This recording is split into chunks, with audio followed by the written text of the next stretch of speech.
Neste samba eu trago alegria pra... Olá pessoal, tudo bem com vocês? Estamos hoje iniciando mais um meu programa com uma visita super especial. Ao meu lado está Elisete de Carvalho Basso, empresária. E hoje nós vamos falar sobre um tema que está causando muitas dúvidas, muitos questionamentos na população brasileira. Eu sou muito curiosa e eu confesso que tenho algumas dúvidas com relação a esse tema. Nova Previdência. Olá Elisete, como você está? Tudo bem, Paula. Primeiro, assim, quero agradecer pelo convite, pela oportunidade de estar trocando umas ideias aqui com você. E posso me apresentar? Com certeza, eu quero saber quem é Elisete. Isso. Então, Paula, eu sou empresária do ramo de contabilidade há praticamente 23 anos. Trabalho na área contábil basicamente a minha vida toda, porque desde que eu iniciei minha vida profissional foi na contabilidade, fui para o setor financeiro trabalhando em banco, mas sempre atuando nessa área. E também fui professora nos cursos de logística, no curso de ciências contábeis, sempre atrelada a áreas tributárias, a áreas administrativas. Atualmente eu sou empresária hoje no ramo de contabilidade mesmo, sou conselheira no Conselho Regional do Paraná pela gestão 2018 até 2020, é um cargo eleito, então a gente é eleito pelos profissionais da classe e o nosso papel no conselho justamente é um papel de levar o conhecimento para os outros profissionais também, não só fiscalizar. E também, como empresário, eu participo no Conselho Fiscal do Instituto IESCAP, que é o instituto ligado ao SESCAP, na área de formação e treinamento, e também conselheira no SESCAP, que é o Sindicato de Escritórios Contábeis do Paraná. Tá? Então, esse é o meu currículo, o que a gente trabalha 24 horas por dia, tanto na minha atividade profissional, mas fazendo também a minha parte no trabalho voluntário. Tá? Legal, bacana. É um prazer receber você aqui hoje e vamos conversar um pouquinho sobre essa nova Previdência, essa reforma da Previdência. O que é essa reforma da Previdência e por que o Brasil necessita dessa nova Previdência? Então, essa reforma da Previdência é um movimento que vem se falando já há algum tempo e as pessoas não estão entendendo muito, por que fazer uma reforma? O que é fazer essa reforma? Na verdade, a reforma consiste em você estabelecer novos critérios de concessão de benefícios. Dentro desses benefícios a gente vai ter aí as aposentadorias, pensões e praticamente os benefícios sociais como salário maternidade, auxílio inclusão, salário família, auxílio doença, invalidez, auxílio por invalidez e também a forma de custeio, porque o que acontece? O Brasil é um país muito novo. Se a gente dá uma olhada na história do mundo, nós somos um país muito novo. E eu acho que hoje, se a gente olhar para a história e verificar, por exemplo, a nossa legislação trabalhista, que não tem nem 100 anos, então a gente vem num processo de mudança que culmina também com um processo de mudança na própria sociedade, porque a gente está vivendo um momento em que o país passa por transformações por conta da sua idade, o Brasil está amadurecendo, então a gente vai ter que comparar com uma criança que chega na infância, puberdade, idade adulta e envelhece, Eu acho que a gente poderia dizer que nós estejamos vivendo, em termos de Brasil, as consequências da velhice, Porque a gente tem hoje, então, olhando para esse aspecto, uma população que vai ficando mais envelhecida, que casado com isso, a gente tem um comportamento social em que as mulheres foram para o mercado de trabalho e, consequentemente, o número de filhos diminui, por conta de que ela resolve dar um up na vida profissional e também por uma questão de comportamento da própria sociedade, em que você sai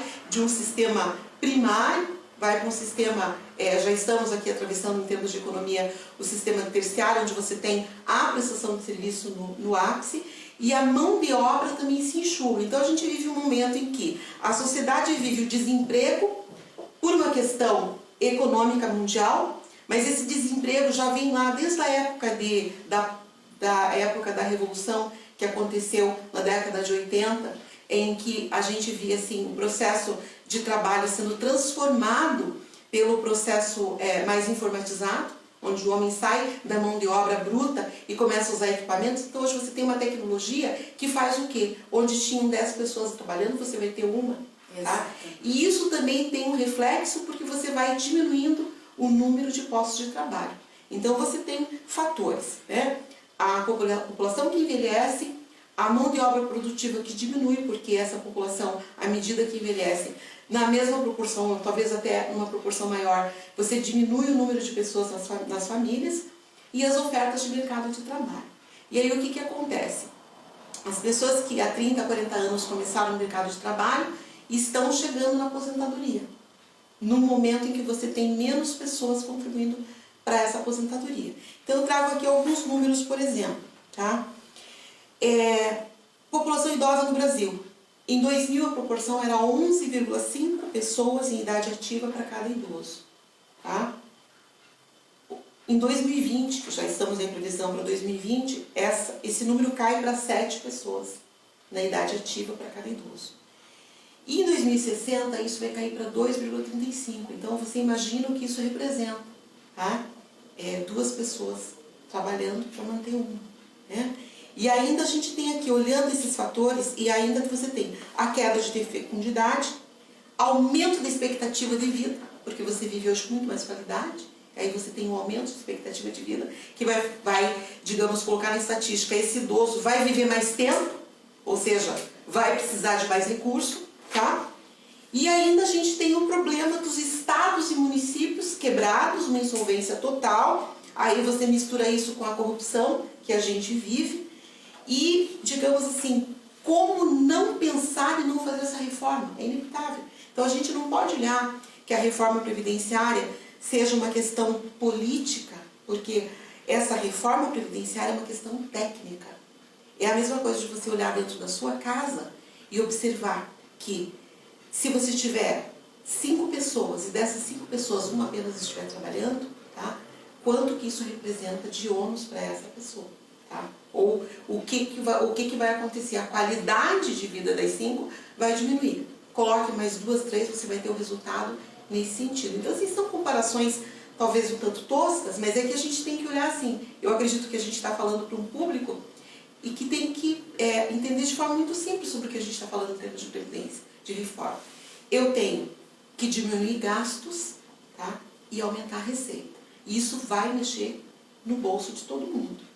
Entretanto, a gente tem que olhar também o seguinte, que o aspecto do Estado, a intervenção do Estado, ela tem que acontecer para proteger o menos favorecido. Tá? E nesse caso a gente vai olhar o seguinte, eu conheço pessoas, por exemplo, que são médicos, dentistas, advogados, que dão risada porque conseguiram uma aposentadoria de um salário mínimo. Por quê? Porque eles nunca se preocuparam com essa aposentadoria. E por que nunca se preocuparam? Porque nós não temos o histórico dessa preocupação de aposentadoria. E também porque, se você olhar para o médico, para o dentista, ele tem um padrão de vida em que o investimento que ele fez, por exemplo, ele garantiu a aposentadoria dele. Tá? Então eu não tenho que me preocupar com essa pessoa. Tá? Eu tenho que me preocupar com a população mais comum que não tem acesso a esse tipo de investimento. E tem uma outra coisa também. Uma pessoa de uma classe média alta, por exemplo, além dela ter os investimentos que ela faz nos bens, nos negócios dela, ela também tem outro tipo de investimento que ela pode fazer, que é a previdência privada.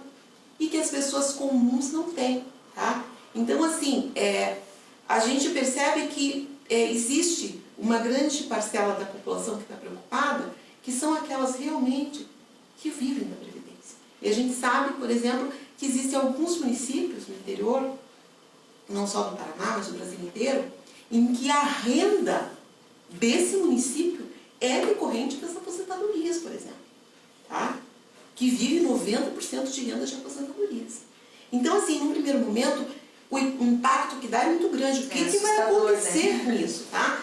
Mas a gente percebe o seguinte, se você olhar todos os projetos, então imagine que dentro desse projeto tem muita gente inteligente estudando para que isso seja colocado à prova. E uma outra coisa também que a gente tem que pensar é que os nossos eleitos são responsáveis por tudo isso que está passando, tá?